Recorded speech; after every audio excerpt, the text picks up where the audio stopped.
جو شفاعت جو سفارش اللہ کا حق ہے وہ کسی اور سے براہ راست مانگی جائے۔ مثال کے طور پہ کوئی بھی شخص براہ راست کسی پیغمبر کو درخواست کرتا ہے کہ آپ میری سفارش کریں قیامت والے دن۔ ان کی زندگی کے بعد عموماً لوگ جیسے نبی کریم صلی اللہ علیہ وسلم کے بارے میں یا دیگر صالحین کے بارے میں یہ کہتے ہیں کہ وہ قیامت والے دن سفارش سے ہمیں بچا لیں گے، اور پھر وہ انہی سے براہ راست سفارش مانگتے ہیں کہ آپ ہماری سفارش کیجیے گا قیامت والے دن۔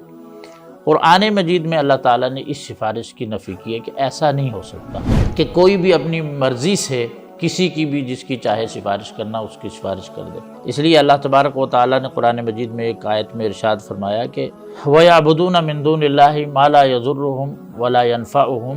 وَيَقُولُونَ هَؤُلَاءِ شُفَعَاؤُنَا عِندَ اللَّهِ کہ یہ لوگ اللہ تبارک و تعالیٰ کے علاوہ ان ہستیوں کی یا ان چیزوں کی عبادت کرتے ہیں جو انہیں نہ نقصان دے سکتی ہیں نہ نفع دے سکتی ہیں، اور وہ عقیدہ ان کے بارے میں یہ رکھتے ہیں کہ ہؤلاء شفعاؤنا عند اللہ، یہ ہماری سفارش کریں گے قیامت والے دن، ہم اس وجہ سے ان کی عبادت کرتے ہیں۔ اور آیت میں اللہ تبارک و تعالیٰ نے فرمایا کہ یا ایھا الذین آمنوا انفقوا مما رزقناکم من قبل ان یأتی یوم لا بیع فیہ ولا خلۃ ولا شفاعہ، کہ ایمان والو اللہ نے جو تمہیں رزق دیا ہے اس میں سے خرچ کرو وہ وقت اور وہ دن آنے سے پہلے کہ جس دن نہ تجارت ہوگی، نہ کوئی دوستی یاری کام آئے گی، ولا شفاعہ، نہ کوئی سفارش کام آئے گی۔ اب اور بھی اس معنی میں بہت سی آیات ہیں، لیکن ان دو آیات پر بھی ہم غور کریں تو اللہ تعالیٰ نے یہاں سفارش کا انکار کیا ہے کہ اس دن نہ دوستی ہے، نہ تجارت ہے، ولا شفاعہ، اور نہ سفارش ہے۔ اب جب ان آیات کو ہم دیکھتے ہیں تو یہ اس سے مراد وہ سفارش ہے جو براہ راست لوگ مخلوق سے مانگتے ہیں، جو کہ اللہ تعالیٰ کا اختیار ہے، اللہ تعالیٰ سے مانگنی چاہیے، تو اس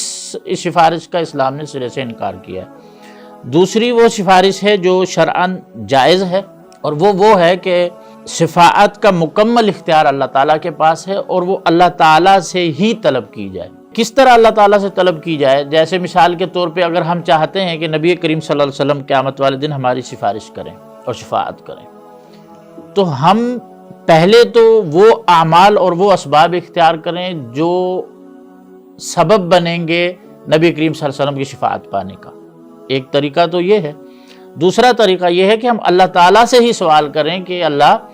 قیامت والے دن ہمیں نبی کریم صلی اللہ علیہ وسلم کی شفاعت نصیب کرنا، اے اللہ تعالیٰ قیامت والے دن ہمیں شہداء صالحین کی سفارش نصیب کرنا، یعنی سفارش یہ اللہ سے ہی طلب کرنی ہے، اللہ ہی اس کا مالک ہے،